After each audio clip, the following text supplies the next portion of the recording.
One day, as I was waiting for my grandson John to visit, I heard the sound of a police car outside. Feeling a sense of unease, my smartphone rang.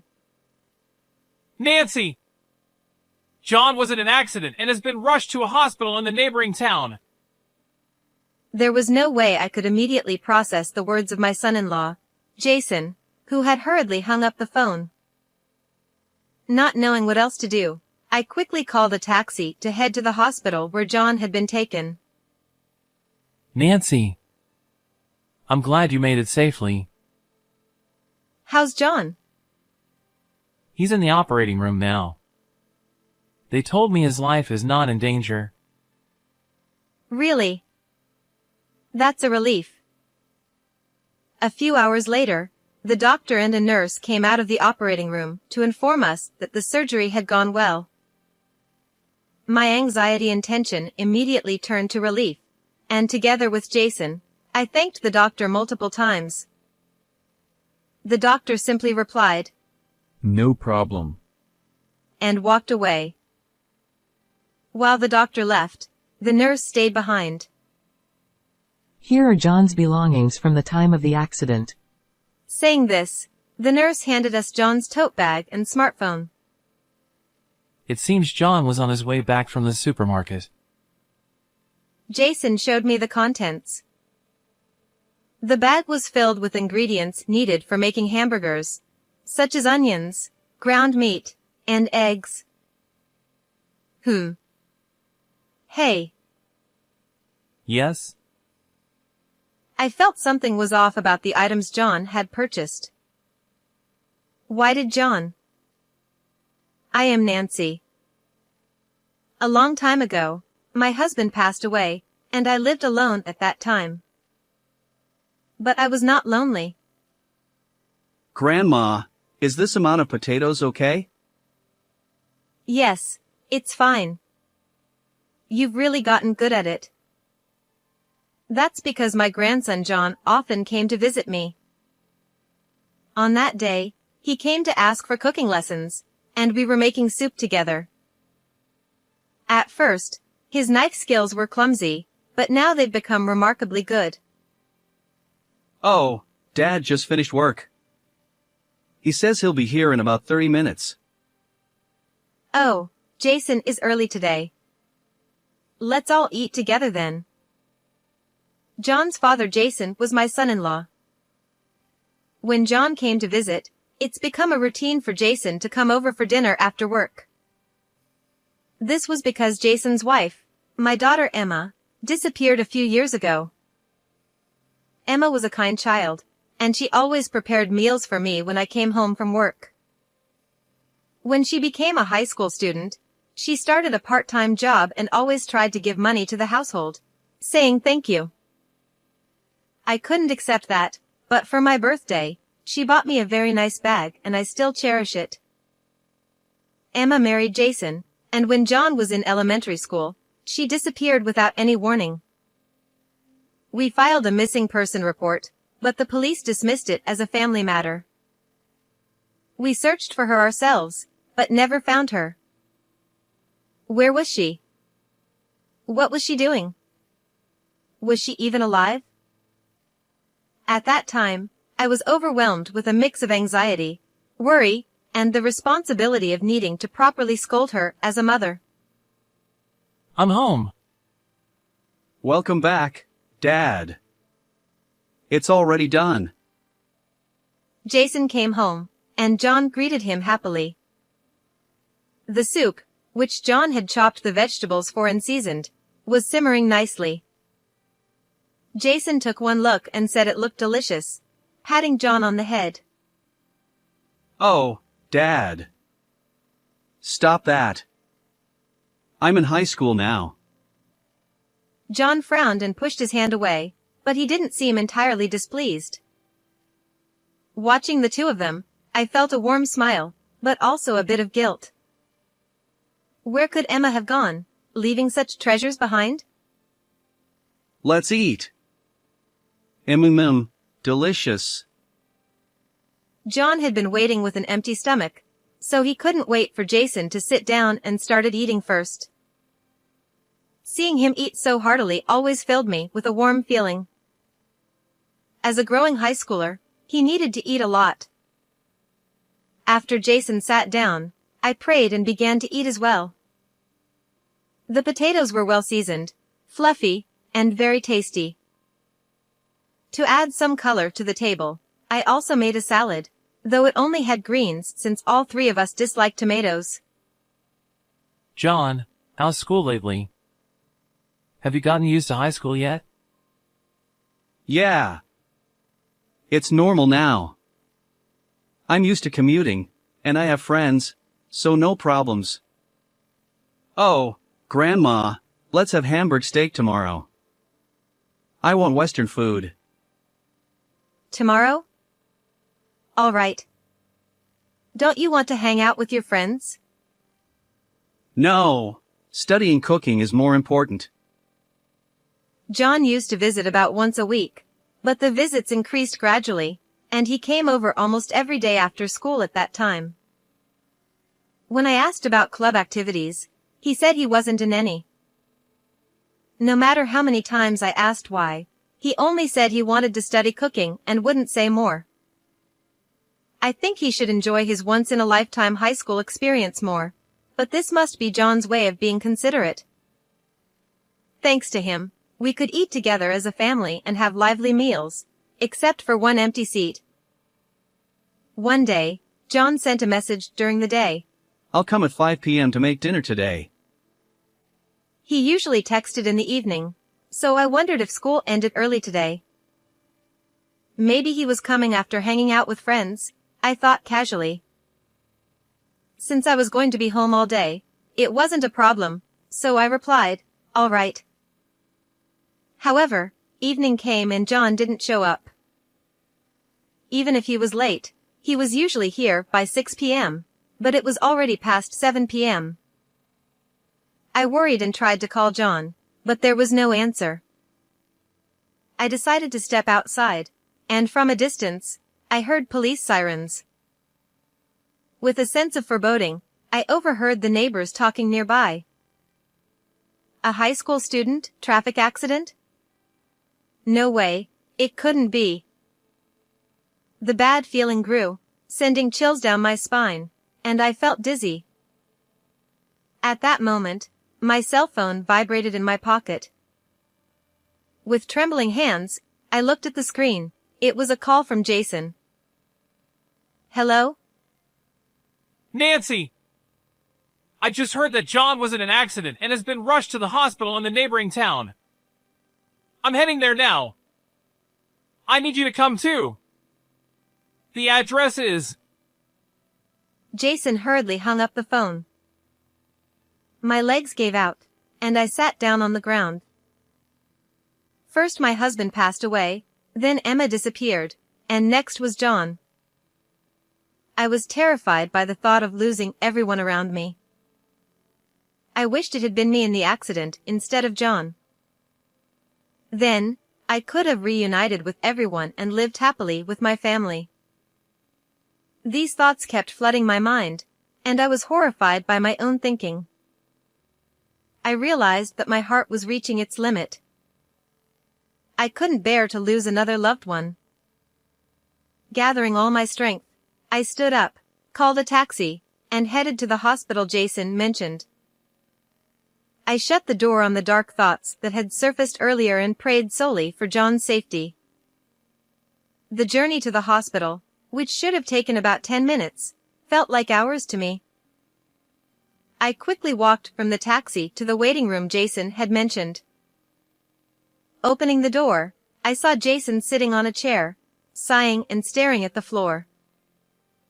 When he noticed I had entered, he looked up. Nancy, I'm glad you made it safely. Jason said. Yes, but what about John? I asked. He's in the operating room now. They said his life isn't in danger. Jason explained. Really? That's a relief. I sighed in relief and sat down next to Jason. Looking closely, I noticed his suit was wrinkled, showing that he had hurried over here. I'm sorry for calling you over so suddenly. I couldn't bear the wait alone. Jason said. I understand. I couldn't just stay at home doing nothing either. Don't worry about it, I replied. Thank you. He said. I hope the surgery goes well. It was already dark, and the hallway lights were off. The red and surgery lamp glowed eerily, heightening my anxiety. I don't know how much time had passed, but the red light went off when my hands were chilled. After a few minutes, the door to the operating room opened, and the doctor in charge and a nurse appeared. Jason stood up and rushed over to the doctor. Doctor, how is John? He hasn't regained consciousness yet. But he's going to be fine. I don't think there will be any lasting after effects. John did very well. Really? That's great. Thank you so much. Jason bowed his head. I also stood up and bowed deeply. Oh. No. No need to thank me. He will be hospitalized here until he regains consciousness and recovers to a certain extent. So please prepare his belongings. Yes, understood. Thank you very much. The doctor lightly waved and left the room. His figure was very reassuring, and I felt confident that John would be in good hands from now on. Excuse me, these are the belongings John had with him when he had the accident.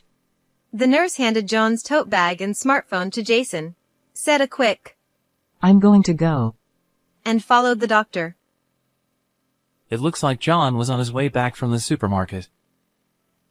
Jason showed me the contents of the bag with a sad smile. Inside were onions, ground meat, eggs, and other ingredients needed for making Hamburg steak. And on top of everything was a slightly squashed bright red tomato. I noticed something strange. Hey, why did John buy a tomato? We don't use it in Hamburg steak, and none of us can eat it. John, Jason, and I all disliked tomatoes. The only one in the family who could eat tomatoes was Emma. As this question crossed my mind, a notification popped up on John's smartphone. It was a chat notification from a social media app, showing the profile picture of the other person. However, the phone was locked with a password, so we couldn't see the contents. A friend, perhaps? I recognize this photo. Jason seemed to have a sudden realization. Could it be? He tried to unlock the phone. Hey, it's not right to look without permission. Ignoring my words, Jason tapped 0621 in sequence. The phone unlocked. That number is Emma's birthday. John has been asking a lot about Emma lately. I thought it might be. I tapped on the recent notification to see the content. This park in the picture was Emma's favorite. The three of us used to go there often on weekends. As we scrolled through the chat history, Jason seemed to confirm his suspicion. This person John was chatting with is Emma. No way, it can't be. Jason showed me a decisive conversation. You said you had a son, right? Yes. He's about your age, I think. I'm sorry for hiding it all this time. My name is John. After talking to you so much, I'm sure. You're Emma, my mother, aren't you? John. Is it really you, John? At first, Emma was skeptical, but as she listened to more details, she became convinced. Their conversation grew more and more animated, discussing recent school events, Jason, and me. However, Emma repeatedly insisted that John must not tell us about her. Emma sounded very lively in the conversation, which was reassuring as a parent, but it only deepened the mystery of why she disappeared. This is the latest conversation. Jason operated the screen again and showed me yesterday's and today's conversation. School ends in the morning today, so can I come to your house? Sure, but keep it a secret from everyone. Yay! I'll come over in the early afternoon then. Okay. I'll be waiting. This explained why John bought a tomato. John had been in contact with Emma through social media for some time, had confirmed she was his mother, and was planning to meet her today. He brought a tomato, which was her favorite. Indeed, the place where John had the accident was in the opposite direction from my house. John? It's getting late. What happened? Are you okay? Several messages like this had come since early afternoon today. And the latest notification read, I'm sorry. I suddenly felt unwell and am going to the hospital now. Can we reschedule? This was the end of their conversation today. The news of John's accident and Emma's survival left me feeling both happy and sad, with my emotions in turmoil. According to this profile, it seems Emma lives nearby. Really? Yes. If she went to the hospital today, it might be this one. Indeed, this is the only large hospital around here. Hearing Jason's thoughts, I felt a sudden rush of warmth. I might be able to see my daughter for the first time in years. John would surely be happy too. But first, I needed to confirm the facts with John. I went home, praying for John's recovery and Emma's safety, and fell asleep. For the next few days, we took turns watching over John and searching for Emma's whereabouts. When we asked at the reception desk, they refused to give us any patient information, so we asked around among the hospitalized patients directly. Then, one day, Nancy. Jason came rushing into John's hospital room, out of breath. I found out. Emma is admitted to room 505 in this hospital. It seems she's been in and out of the hospital for the past few years. What? Is she sick? I don't know yet. But Jason slowly faced John, who had yet to regain consciousness.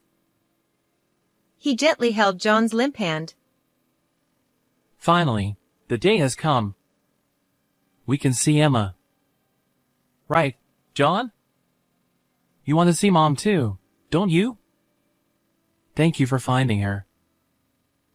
Jason repeatedly murmured thank you to John and shed tears. Nancy, I'm going to Emma's room now. What about you? Go ahead. I'll stay with John. Thank you. I'll go then. With his nose slightly red, Jason left the room. To be honest, I wanted to see Emma as soon as possible too, but I held back. After all, Jason had been working so hard for my daughter and had endured so much loneliness. As a mother, I was genuinely happy that someone cared so deeply for her. I shouldn't interfere with their reunion. As I was thinking this and tending to the flowers in John's room, I heard a faint voice. Grandma. I couldn't believe it and turned my gaze to the bed. John's eyes were slightly open.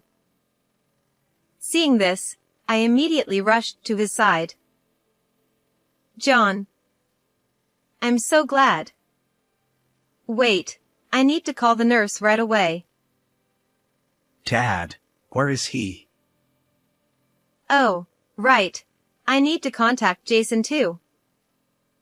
Where is he? He's at work right now.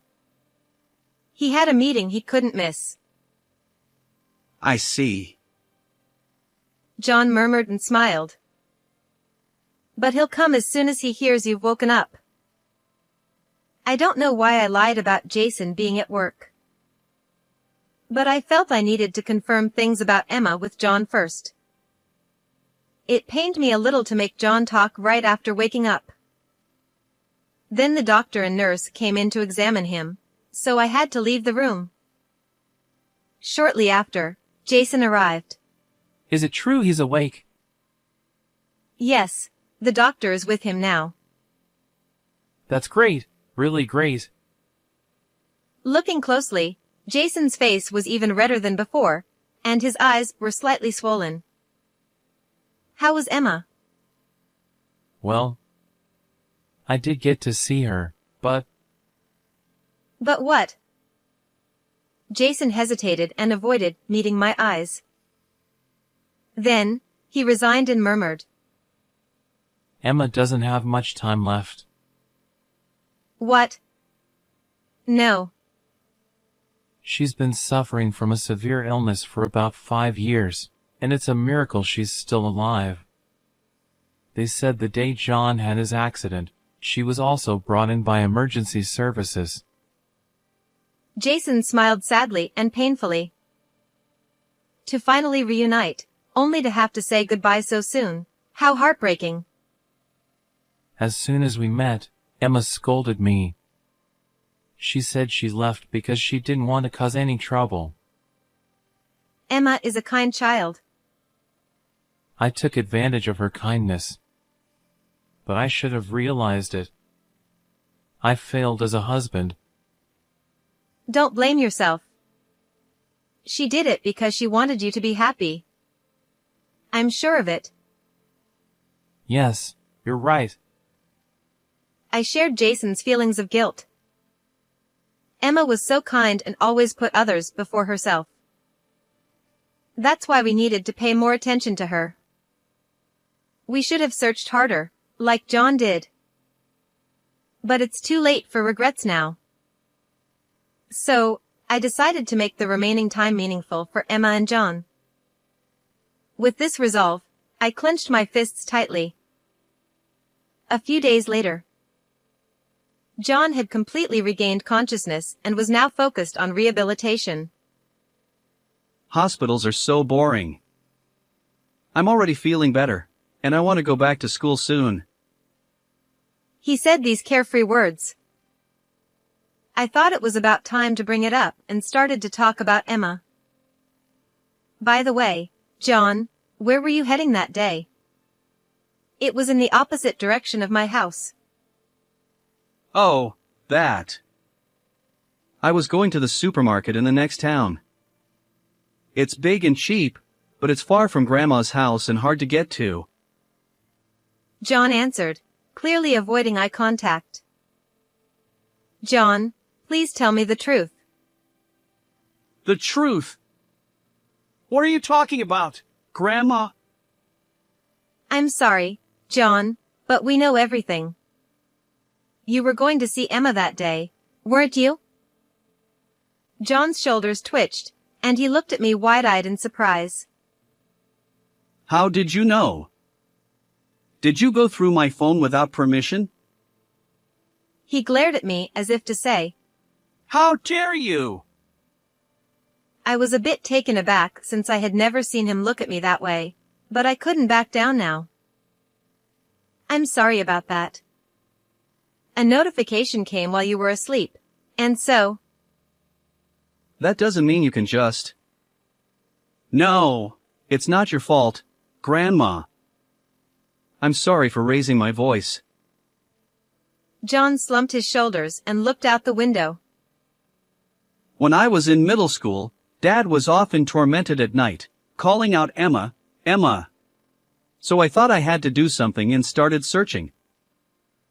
John began to speak in a halting manner. I didn't think I would find anything. Honestly, it was a miracle that I found Mom's account. After seeing her usual posts and chatting, I was convinced. Why were you convinced? Mom has a scar on her wrist, right? Yes, she got burned with a frying pan when she was young, and the scar never went away even as an adult. When Emma was in middle school, she greeted me with bandages on her wrist after I came home from work, which shocked me. I rushed her to a dermatologist who prescribed an ointment, but it resulted in a permanent scar. She laughed it off, saying it was nothing to worry about, but it left a huge sense of guilt in my heart. There was a photo of a drink posted on her account, and the scar was visible. Plus, her hobbies and her love for tomatoes. John spoke with a bit of pride in his voice. Children's reasoning abilities and initiative can sometimes surpass those of adults. That day, after we talked a lot and confirmed things, I went to see Mom. On the way, a car crashed into me. So, the tomatoes were for? Yeah, they were for Mom. She ate tomatoes every day. So, I wanted to bring her some nutritious ones. Sorry for keeping it a secret. It's all right, I said as I gently patted John's head. He murmured something about already being a high school student, but I pretended not to hear it. I wanted to tell you and Dad earlier, but Mom insisted I shouldn't. Maybe she didn't even want to see me. That's not true. It is. She seemed like she was hiding something. But I still want to see her. Seeing the determination in his eyes, I felt a bit intimidated. I haven't met Emma yet. If she left to avoid causing trouble, visiting her now might undermine her years of effort. That's why Jason has been visiting Emma repeatedly without telling me. Emma has been in poor health ever since she was rushed to the hospital. If Emma wants to hide her condition from John, I shouldn't take him to see her. Hey, what's Dad doing today? He's at work. That's a lie. I know he took a day off. He's visiting Mom, isn't he? Is Mom hospitalized here? Why do you think that? I broke into a cold sweat at John's question. My response could change the outcome for my grandchild. I overheard Dad talking to a nurse in the hallway. Please, I want to see Mom too. Take me to her. But, Please, Grandma. You want to see her too, right? Let's go together. Oh, and don't forget the tomatoes. I was speechless at John's straightforward plea. And before I knew it, I found myself in front of room 505 with John and a bag of tomatoes in hand. John knocked on the door. A familiar female voice responded from inside. Yes? Mom. He opened the door and immediately rushed to the woman lying on the bed. At that moment, she hid her face with the blanket. Jason, who was nearby, looked at us in surprise. John! What are you doing here? Mom. I'm sorry I couldn't come to you that day. I'm sorry for breaking our promise. John, stop it. This woman. She's not Emma. Mom, I learned a lot from Grandma because I wanted to cook delicious meals for you. I can make anything you request. John! That's enough! John tried to uncover the blanket while Jason desperately tried to stop him. But John touched an injured part, causing him to cry out in pain and grab his arm. Jason stopped moving, looking concerned. Mom, why won't you look at me? I'm in high school now. I can't let you see me like this. I'm sorry, Mom. I knew you were sick for a long time. You tried so hard to see me that day, didn't you? You're not a burden. Please. John slowly lifted the blanket. Jason didn't stop him anymore. There she was, undeniably Emma. Although many years had passed, her features hadn't changed. However, she was clearly emaciated, with a poor complexion, and it was obvious she wasn't well. It's been a while, John. She looked at John with eyes that seemed to treasure him, yet they held a hint of sadness. You've grown up so much. Oh, please don't cry. I hid because I didn't want you to see me like this. I didn't want you to see me in such a weak state. You're not weak. I'm sorry, Mom. Why are you apologizing? I'm the one who should apologize. I was so surprised when you contacted me. But I was happy. I'm sorry for leaving you alone. I wasn't alone. Dad and Grandma were there. You're right. Thank you, Mom. I'm sorry for disappearing so suddenly. Really, Emma? We'll have a serious talk later. Oh no, Mom's lectures are so long. Emma laughed as she said this. Though she looked frail, inside she was the same as always. She was still the kind, strong child she always had been. So very kind, she sacrificed everything for the sake of others. I never realized the suffering and loneliness hidden behind her smile. But now, I understand. Even though she's smiling now, when we leave, she will be alone with her regrets. She might think she shouldn't have met us. Meeting us again would leave her with lingering attachment, making the goodbye even more painful. The thought of showing us her suffering, of being a burden to us, scares her the most. Still, we have to tell her. That's the only way we can make amends for letting her fight alone for so many years. Emma, welcome back. I'm so glad to see you. We won't let you go anywhere on your own again. Yeah. It's okay, there's nothing to fear. You're wonderful just as you are. Let's enjoy our time together from now on, all of us. Thank you. Her voice was so soft it was barely audible. But it reached my ears clearly. Oh, yeah. I brought some tomatoes for you, Mom. The somber atmosphere brightened instantly. Indeed, the power of children is immense. Really? Then let's all eat them together. But everyone hates tomatoes. Hey now, no one should have food dislikes.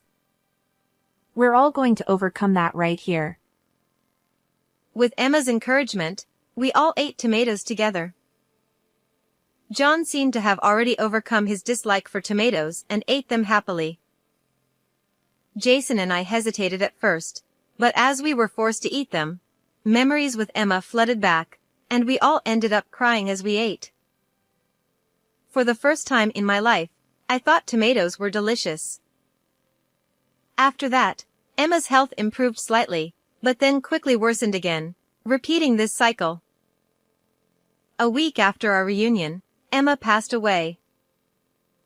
Until she lost consciousness, she talked a lot to make up for the time we had been apart.